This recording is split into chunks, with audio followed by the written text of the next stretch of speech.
Hello 10वीं class. तो ये आपकी आज की ट्यूसडे की वर्कशीट है और इसमें आज हमें इंग्लिश सीखना है। और इंग्लिश में इन्होंने बोला है कि प्रोनाउंस क्या होते हैं, रिलेटिव प्रोनाउंस। तो ये सारी चीज़ें हम सीखेंगे। तो रिलेटिव प्रोनाउंस में हमारे हैं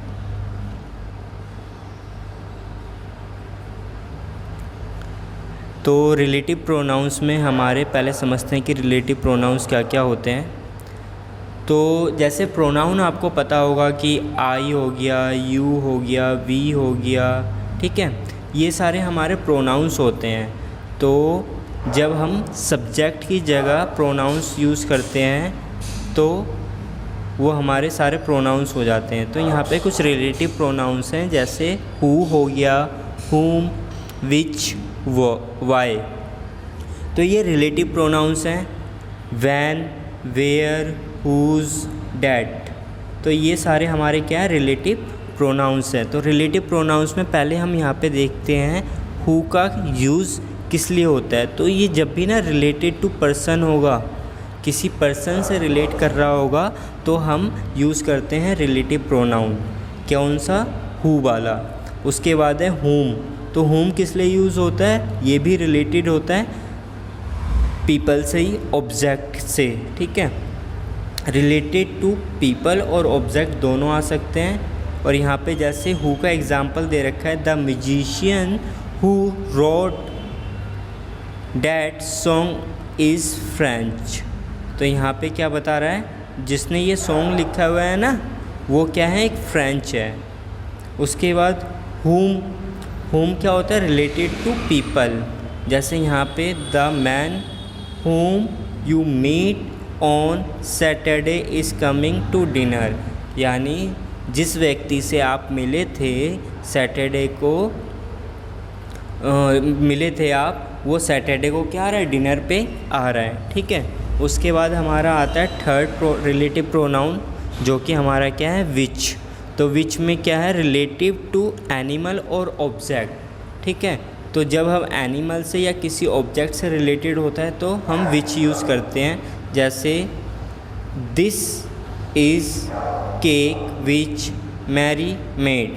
ये केक है जो कि किसने बनाया है, मैरी ने बनाया है, ठीक है। इसी के बाद आगे आता है हमारा वाई। तो वाई रीज़न को बताता है, कारण को बताता है कि क्या कारण है। जैसे do you know the reason why market is close today. क्या तुम जानते हो कि आज बाज़ार क्यों बंद है। तो यहाँ पे कारण पूछा जा रहा है, रीज़न पूछा जा रहा है। तो जब भी रीज़न आए तो वाई का यूज़ किया जाता है। तो हमने यूज़ सीख लिया, किस किस का यूज़ सीख लिया, हु का, हुम का, विच का, वाई का। अब है यूज़ किसका, वैन का। तो ये रेफ़र टू टाइम। तो जब भी कभी टाइम की बात हो तो हमें किसका यूज़ करना है, वैन का। जैसे यहाँ पे है the day when concert take place is Saturday. जब कंसर्ट होने वाला है तो वो कब होगा, सैटरडे को होगा। तो यहाँ पे टाइम बताया जा रहा है। वेयर, तो ये प्लेस के लिए आता है, जहाँ भी प्लेस से रिलेटेड हो कि तुम कहाँ जा रहे हो, कहाँ रहते हो, ठीक है, ये सारी चीज़ें। This is house where my son was born. ये मेरा घर है जहाँ पे मेरा बेटे का जन्म हुआ था। हुज़, तो हुज़ क्या होता है, पोसेसन बताता है, रिलेटेड होता है किसी चीज़ से। जैसे the boy who's phone just wrong should stand up, ठीक है। जैसे क्लास में टीचर ने बोल दिया कि जिसका फ़ोन बजा है वो बच्चा खड़ा हो जाए। तो इसी तरह से ये आगे आता है थर्ड, डैट। तो डैट क्या होता है, रिलेटेड टू पीपल होता है, एनिमल भी होता है और थिंग्स भी होता है। तो जैसे the plant that boat yesterday is already स्टैंडेड, ठीक है।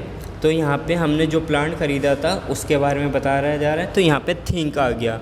तो वाई, हु किस लिए आएगा, पर्सन से रिलेटेड, पीपल से रिलेटेड, और होम किस लिए आएगा, ये भी पीपल और ऑब्जेक्ट से रिलेटेड। विच किस लिए आएगा, एनिमल, ऑब्जेक्ट, जिसकी मीनिंग क्या होती है, विच मतलब कौन सा, ठीक है। वाई मतलब क्यों, वैन मतलब कब, वेयर मतलब कहाँ, हुज़ मतलब किसका, डैट मतलब यह, ठीक है।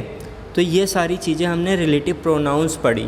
अब इसी से रिलेटेड ना हमारे एमसीक्यू के क्वेश्चंस हैं। जैसे यहाँ पे फर्स्ट क्वेश्चन आता है क्या कि 4 ऑप्शन दे रखे हैं। Lencho is father, first question है, Lencho is farmer, write a letter to God.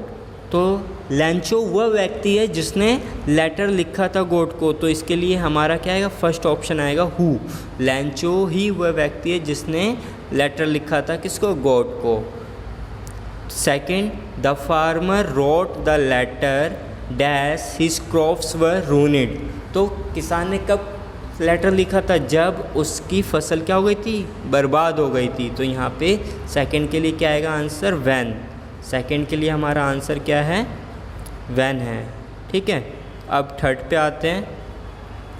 Apartheid is the political system dash separated people according to their races, ठीक है। अपार्थाइड जो है एक तरह का पॉलिटिकल सिस्टम है जहाँ पे नस्ल के आधार पे लोगों को अलग किया जाता है। तो यहाँ पे क्या है, एक रिलेटेड किया जा रहा है थिंग से, तो इसके लिए क्या आएगा हमारा, डैट आएगा। इसके बाद आगे आते हैं हम नेक्स्ट फोर्थ पे, क्या है, hailstone is are small balls of ice fall like rain. Hailstone जो बर्फ़ के गोले होते हैं वो क्या होते हैं, स्मॉल बॉल होते हैं, ठीक है। तो ये थिंक आ रही है यहाँ पे, तो थिंक मतलब क्या होता है, that, that fall like rain. तो थिंक के लिए हम क्या यूज़ करेंगे, डैट का यूज़ करेंगे। इसके बाद Pretoria was place dash the inauguration ceremony took place. तो प्रिटोरिया क्या है, एक जगह है, तो वेयर आएगा यहाँ पे, क्या आएगा, वेयर, ठीक है। उसके बाद नेक्स्ट है the man dash I trust cheated one. जिस व्यक्ति पे मैंने विश्वास किया था उसने ही मुझे क्या कर दिया, चीट कर दिया। तो the man whom I trusted cheated me. तो यहाँ पे क्या आएगा, whom। उसके बाद है नेक्स्ट सेवेंथ, द लैंचो prayed to God dash I see into our minds, ठीक है। तो लैंचो जो है प्रेयर करता है गॉड से, dash see into our minds, ठीक है। तो यहाँ पे हमारा आएगा whose I see into our minds, ठीक है। उसके बाद है एट्थ आपका, a storm in dash hailstone fall is a hailstorm, ठीक है। एक स्टॉर्म था, जो तूफ़ान जो था ना वो हेल स्टोन में बदल गया, कब, which a storm in when hailstone fall the hailstorm. तो यहाँ पे क्या आएगा, वैन आएगा, ठीक है। इसके बाद आगे आते हैं नाइन्थ के लिए,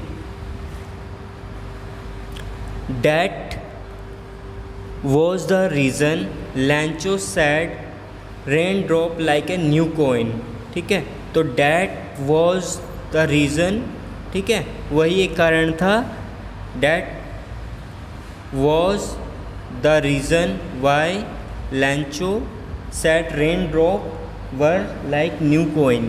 तो यहाँ पे हमारा क्या आ जाएगा, रीज़न। कभी भी रीज़न के लिए आएगा तो हमारे लिए क्या है क्वेश्चन, वाई लैंचो, ठीक है, वाई। उसके बाद अगला है this is the place where Vasco da Gama landed, ठीक है। दिस इज़ द प्लेस, तो यहाँ पे क्या आ जाएगा, where Vasco da Gama landed, जहाँ पे वास्को द गामा आए थे।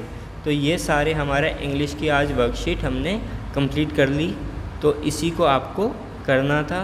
तो ये रिलेटिव प्रोनाउन से रिलेटेड था। अपने दोस्तों के साथ भी शेयर करिए इस वीडियो को। Thank you.